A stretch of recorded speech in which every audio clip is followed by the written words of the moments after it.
Welcome to the Recover Yourself podcast, where we bring the conversation of recovering to the conversation of recovering from. This is another TaoCast, and I'm your host, Martin John.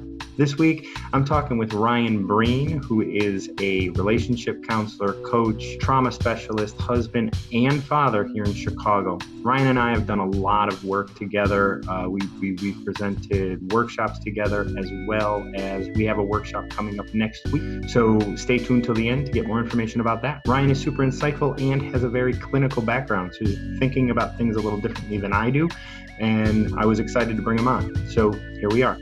Hey, Ryan, thanks for joining me on this. Hey, Martin, great to see you. I'm happy to be here on a sunny day here in Chicago. Yeah. So, do you know about the Tao? Are you familiar with it? I'm somewhat familiar. You know, I've had it referenced, and it's been in touch. We're going to go through a single verse today, and we're just going to talk about it. And do you have a number that's kind of popping in your mind? All day it's been number 17. Number 17. And That's I don't great. know why. I don't know why. Well, we're about to find out. So let's see, 17. When the master governs, the people are hardly aware he exists. Next best is a leader who is loved. Next, one who is feared. The worst is one who is despised. If you don't trust the people, you make them untrustworthy. The master doesn't talk, he acts. When his work is done, the people say, amazing. We did it, all by ourselves. So what are some thoughts you have on that? So, I mean, clearly looking at the master as the quintessential servant leader, I think, who gets himself out of the way and lets people, be their best. You know, the line in there where it's talking about when it's done, people say, we did it, right? It's really about bringing people together, because people coming together, obviously a lot more powerful than one person. And the servant leader doesn't take credit, as if he did it under his own power.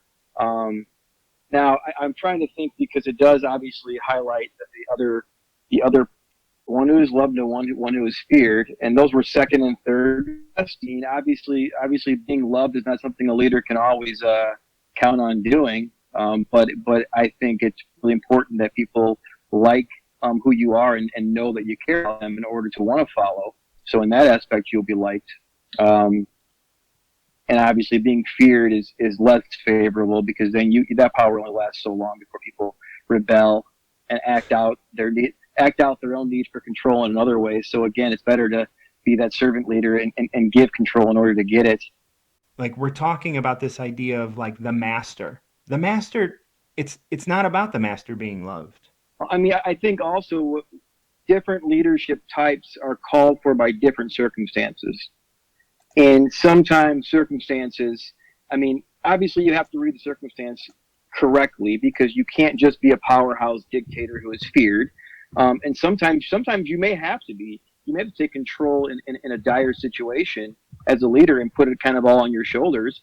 And people may not like that. And it may be your authority that is the biggest influencer in that given situation, as opposed to your relationship. So, in that aspect, yeah, there's a combination. There's a relationship going on between the leader and the circumstance, which includes the people and the task that they're trying to accomplish. And that's one big equation. So it's not to say that one is better than the other. There's an ideal if the circumstance calls for it, but again, it's going to be determined by the combination of the two entities. People as a whole, as a collective, as a community, let's say, they tend to like to rely on leadership. And I don't want to say like government, let's say, like even right now in our culture, if you listen closely to the cultural narrative, there's this huge like onus on like Republican, Democrat, left, right, conservative, liberal, and people are like fighting for like to give power to one or the other, which in turn takes, I think, power away from the individual, which is a dangerous thing. And right, so when you have this, and you go back in ancient times, as they say, before we had like these nice so-called democracies where we could all have a voice in it, we were subjected to a king.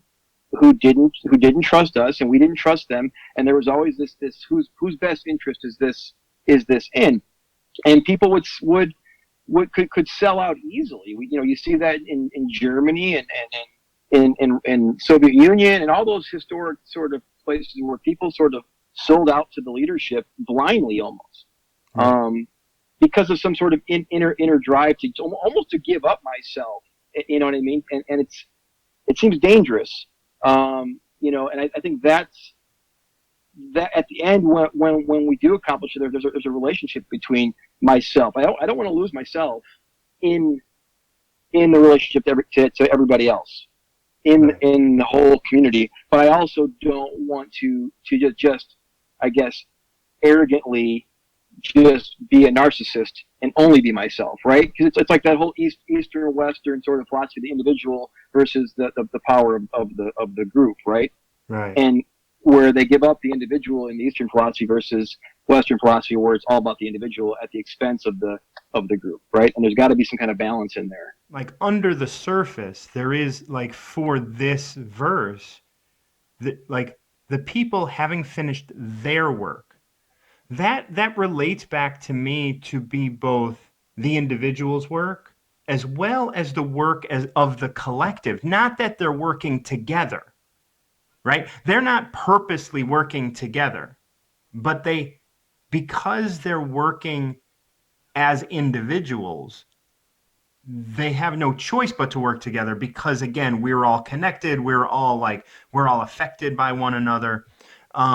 That's one thing I want to always be able to do with these that talk about like others, right? Government or whatever, is be like, where does this exist within life or within your body? Like when the master governs, the people, meaning the whole of your body, are hardly aware it exists. I think that it's a really, I don't know, it's so simple, but I don't want to like overthink it too, because it seems like sometimes these things should be more accessible to people in common conversation. It seems like sometimes. I agree. But this idea that like, it's not either or. Like my individual responsibility is not just what I want or what I feel. It's what I want, what I feel, as well as what's best for my circles, my family, my friends, my work, things of that nature. And there's this evaluation process that has to take into account all that kind of stuff. So it can't just be what I feel, what I want. It has to be what I feel, what I want, what's best for my community as well. And it's like a step back kind of approach and look at everything at once. And I think we get caught up in our feelings when people use the word self. It's like, well, what do you want? Well, just do what you want. Don't let people walk all over you. It's like, what does that mean when you hear that kind of stuff? It's so confusing to me because I'm like, no, your feelings are not the ruler. Your feelings can't be God, but you also can't live in the other end of that, which is completely at the mercy of other people's wants and desires, because that'll drive you crazy as well. Right. So there's a balance there, right? And it's like, are you reading in your environment, meaning as it pertains to your need to grow personally, which is hard. It's not just how to feel better. It's actually sometimes how you're going to feel worse sometimes before you feel better. But you don't know that unless you're reading the tea leaves correctly in your circumstance. Yeah, that relates back, huh? Ryan, thank you so much. It does seem like it's pretty straightforward, but I think there's a lot that it's insinuating. Yeah, good stuff. Yeah. Well, again, thank you so much. Thank you. You too. Absolutely. Talk to you later. Yep. Ryan and I are going to be doing a workshop together in Chicago on June 22nd, 2019. So if you're listening to this as it is released, definitely check that out. We have links in the description. I'm super excited to be working with him. I've worked with him in the past, and he and I work really well together. So it'll be a fun time. Check it out. And until then, keep recovering yourself.